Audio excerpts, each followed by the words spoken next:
즉 음주운전을 했다라는 사건을 발생했을 때 이 사건 자체보다도 그 사건을 거짓으로 좀 덮으려고 한다거나 거짓으로 더 사건을 축소하려고 하는 경우에 이것이 밝혀지면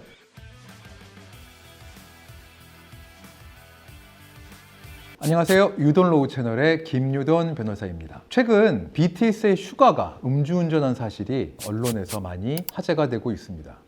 슈가가 저녁 자리에서 술을 한 잔 먹고 스쿠터를 타고 집 앞으로 거의 다 와서 거의 집 앞에서 세우는 과정에서 넘어졌어요. 근데 마침 그 옆에 경찰이 있어서 경찰이 와서 부축하면서 이렇게 괜찮냐고 부축을 하는 과정에서 술 냄새가 나니까 음주 측정을 하게 됐고 이것을 음주운전으로 입건이 돼가지고 지금 처벌을 받을 위험에 있는 그런 상황의 사건이었습니다. 근데 문제는 이 사건 자체보다도요, 이걸 대응하는 과정에서 일어났습니다. 이 슈가와 하이브는 이런 입장문을 냈습니다. 슈가는 본인이 전동 킥보드를 운전을 했는데 술을 마시고 전동 킥보드를 운전하면 안 되는 것을 미처 인식하지 못했다라는 취지의 입장문을 냈고요. 하이브에서도 전동 킥보드를 슈가가 운전하는 과정에서 음주운전을 하게 됐다라는 입장문을 냈습니다. 근데 사실은 이게 전동 킥보드가 아니라 스쿠터였던 것이죠. 그래서 팬들 또는 일반 국민들은 뭔가 처벌을 덜 받는 약한 것으로 포장하기 위해서 거짓말한 것이 아니냐라는 취지로 여론이 좀 안 좋아져가지고 언론에 많이 나오고 있는 그런 상황입니다. 자, 그럼 여기서 드는 의문 하나. 그것이 킥보드인 것과 스쿠터인 것이 음주운전을 했을 경우에 어떤 차이가 있는가? 어떤 차이가 있지? 라는 궁금증이 생길 수 있을 것입니다. 그래서 한번 그 얘기를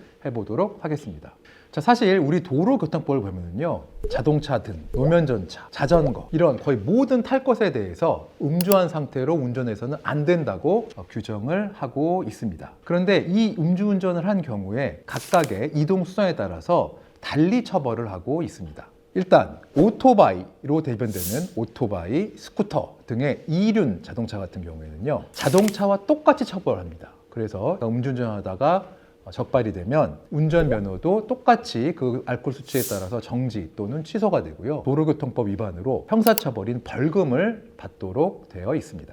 근데 최근에는 개인형 이동장치라는 새로운 분류의 이동장치가 규정되었습니다. 이러한 개인형 이동장치, 즉 전동 킥보드나 전기 자전거 같은 경우는 16대 이상의 사람이 운전면허가 있어야지 운전할 수가 있습니다. 그리고 음주 상태에서 개인형 전동장치를 운전한 경우에는 일반 자동차를 운전하는 것과 똑같이 혈중 알코올 농도에 따라서 면허가 취소되기도 하고 정지되기도 합니다. 다만 그 차이는 음주운전을 보통의 자동차를 한 경우에는 형사처벌로 벌금형을 받는데 개인형 이동장치를 운전한 경우에는 과태료 10만 원의 처분을 받는 차이점이 있습니다. 이렇게 보통의 자동차를 음주운전한 것과 개인형 이동장치를 음주운전하는 것에 처벌의 차이를 두는 것은 아무래도 개인형 이동장치가 25km 미만의 속도로 다니고 작기 때문에 사고가 혹시 나더라도 위험성이 그렇게 크지 않아서 좀 약하게 처벌하는 입법을 한 것으로 볼 수 있겠습니다.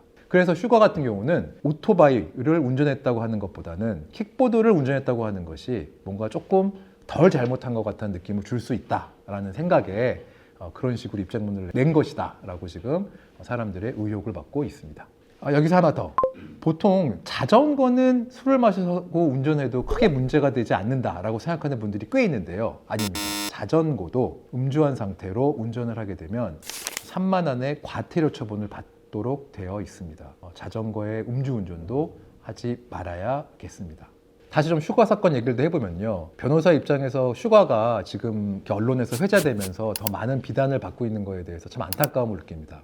왜냐하면 어떤 사건이 발생했을 때, 즉 음주운전을 했다라는 사건을 발생했을 때 이 사건 자체보다도 이 사건을 어떻게 처리하는 대응 과정에서 잘못 대응해서 이 사건이 더 커지는 경우를 많이 보아왔기 때문입니다. 특히 어떤 사건이 일어났을 때 그 사건을 거짓으로 좀 덮으려고 한다거나 거짓으로 더 사건을 축소하려고 하는 경우에 이것이 밝혀지면 더 사건이 커지는 경우가 흔히 있습니다. 그래서 어떤 사건, 사고가 났을 때 정말 정신 바짝 차리고 필요하면 전문가의 도움을 받아서 그 사건, 사고를 정말 신중하게 잘 처리해야겠다, 이런 생각을 해보았습니다. 자, 지금까지 유돈로우 채널의 김유돈 변호사였습니다.